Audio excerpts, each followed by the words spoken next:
The morning mist still covered the quiet village of Kwali when Cheta stepped out of her tiny room behind the village secondary school. The village was still asleep. Roosters crowed in distant compounds, while smoke slowly rose from mud kitchens where a few early women had already begun preparing breakfast. Cheta adjusted the faded wrapper tied around her waist and lifted her empty plastic bucket. Life in the village had not been easy. Only 4 months earlier, she had arrived in Kwali for her NYSC posting. Coming from the city, she had imagined that service year would be an adventure. Instead, she found herself struggling daily with realities she had never known. There was no running water. Electricity came only occasionally. The room allocated to her by the school had cracked walls, a leaking roof, and a weak ceiling fan that barely worked. Yet Cheta never complained. After losing both parents at a young age, she had learned early that life rarely offered comfort. She had sponsored herself through university by tutoring children, selling snacks, and doing countless odd jobs.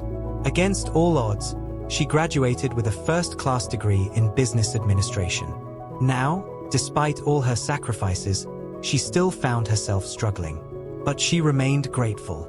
As she walked toward the village stream that morning, she silently prayed, "God, please let my future be brighter than my past."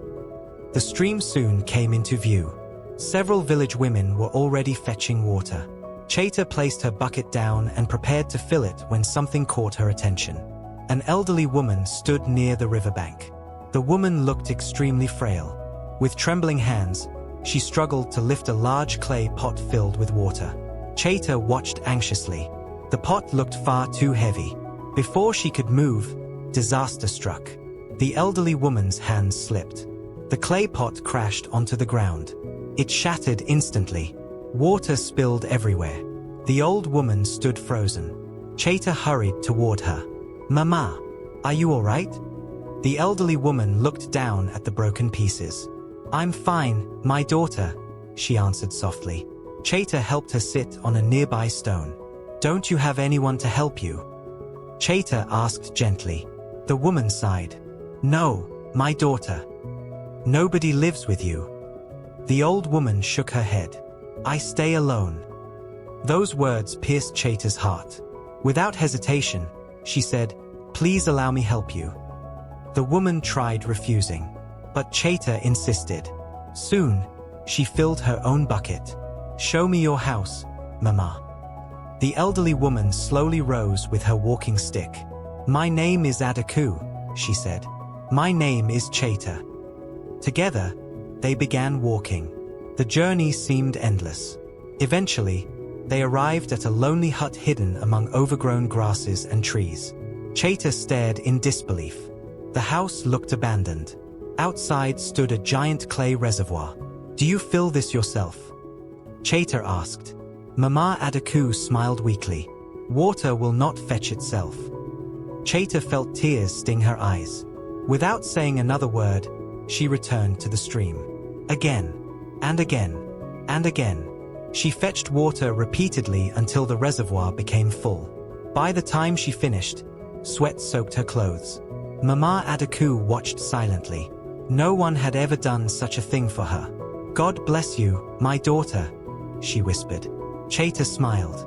"It's nothing, Mama." Before leaving, she promised, "I'll come back this evening." For the first time in many months, Mama Adaku smiled genuinely. "I'll be waiting." That evening, Cheta returned. And the next evening. And the one after that. Soon, helping Mama Adaku became part of her daily routine. After school, she would visit the lonely hut. She fetched water, swept the compound, cooked meals, washed dishes. Sometimes, she simply sat and listened. Mama Adaku shared stories about her youth, her late husband, and old village traditions. Cheta listened with fascination. Slowly, a beautiful bond formed. One evening, Mama Adaku finally asked, "My daughter, why do you do all these things for me?" Cheta lowered her eyes. "I lost my parents when I was young." The elderly woman remained silent. "I know what loneliness feels like." Mama Adaku held her hand. "My daughter, you have a beautiful heart." Months passed peacefully. Then one evening, Mama Adaku announced, "My son is coming home tomorrow." Cheta smiled. "That's wonderful, Mama. My son owns a house in the village. I need to clean it before he arrives." Cheta immediately objected. "You cannot clean a whole house alone. I'll manage." "No, Mama. I'll come with you." The following morning, they walked together through another section of the village. Eventually, they stopped before an enormous mansion. Cheta stood speechless. The house looked magnificent. Beautiful flowers decorated the compound. Luxury vehicles occupied the garage. Everything screamed wealth. Inside, expensive furniture filled every room. Cheta couldn't understand. If Mama Adaku's son was rich, why did she still live in a tiny hut? Sensing her confusion, Mama Adaku explained, "My son has begged me countless times to stay here." "Then why don't you?" The old woman smiled sadly. "My memories with my husband remain in my hut. I cannot abandon them." Cheta understood. Love sometimes lives in memories. A few days later, a black Hilux drove into Mama Adaku's compound. A tall, handsome man stepped out. "Mother! My son!" They embraced warmly. His name was Chuba. Standing beside him was an elegant woman. "Mama, this is Delucci, my fiancé." Mama Adaku welcomed her warmly. At that exact moment, Cheta arrived carrying water. Introductions were made. Chuba immediately noticed her humility and kindness. "My mother speaks highly of you," he said. Cheta smiled shyly. "She's very dear to me." Chuba looked impressed.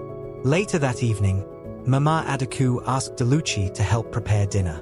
To her shock, Delucci replied casually, "I don't cook." Mama Adaku almost fainted. "You don't know how to cook?" "No." Even more shocking was Chuba's reaction. He wasn't bothered. Instead, he drove to the city and bought restaurant food. That night, after everyone finished eating, dirty dishes remained on the table. Hours passed. Nobody moved. Finally, Mama Adaku asked Delucci, "Why haven't you cleared the table?" Delucci raised her manicured fingers. "My nails will spoil." Mama Adaku stared in disbelief. She silently washed all the dishes herself. That night, she couldn't sleep. Fear entered her heart. Was this truly the woman her son intended to marry? The following day, Mama Adaku called Cheta. "My daughter, please come over." Cheta arrived immediately. After hearing everything, she laughed gently. "Mama, many city girls live like that. I don't understand such life," Mama Adaku complained. Then she asked, "Can you cook for us today?" Cheta gladly agreed. Soon, delicious aromas filled the mansion. When Chuba tasted the food, he froze. "This is incredible. Who cooked it?" "Cheta," Mama Adaku announced proudly. Then she praised Cheta endlessly. "She's hardworking, respectful, intelligent, and kind." Delucci sat silently, but jealousy began growing inside her heart. Days turned into weeks. Cheta continued visiting. Chuba increasingly admired her. One evening, he asked, "What did you study?"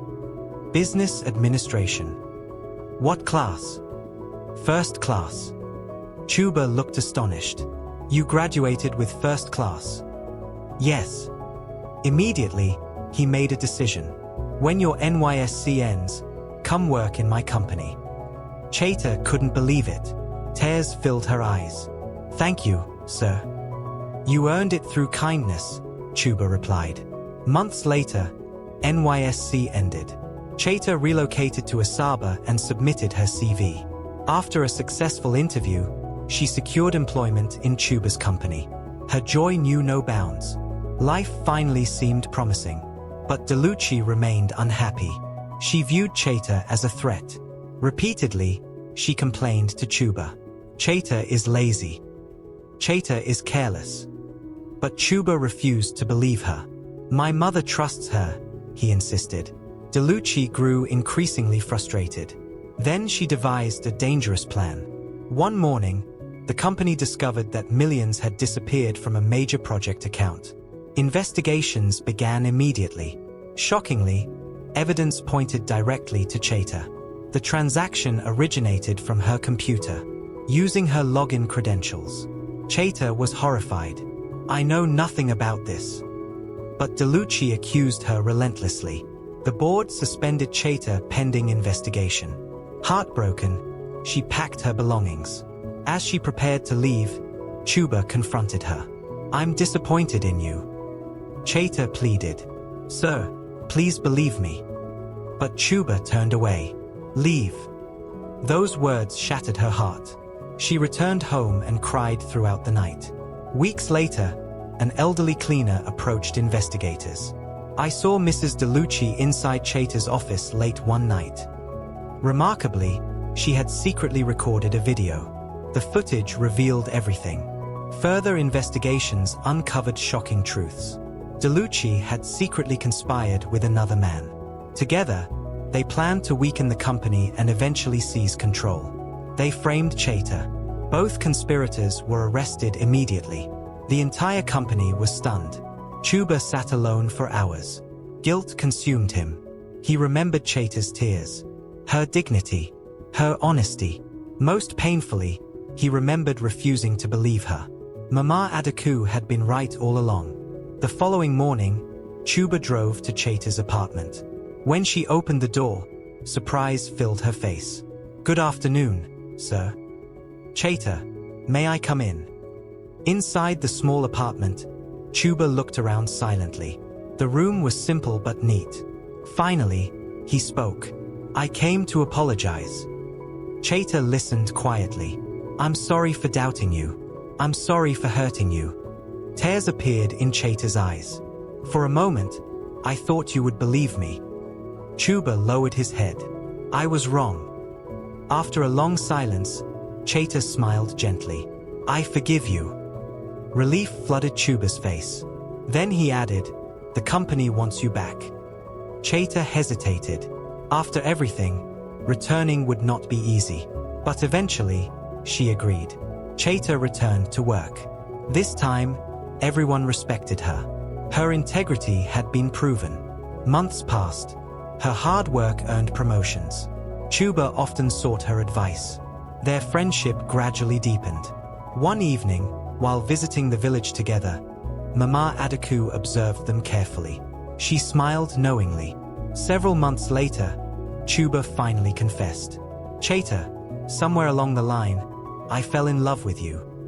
Cheta was speechless. "I don't know when it happened," he continued, "but I know I want to spend my life with you." Cheta smiled through tears. "I love you too." Mama Adaku wept with joy when she heard the news. "My daughter," she said, embracing Cheta, "God truly rewards kindness." A year later, Chuba and Cheta married. The wedding united the entire village. Mama Adaku danced like a young woman. Soon afterward, she finally agreed to move into the mansion. But only because she was no longer lonely.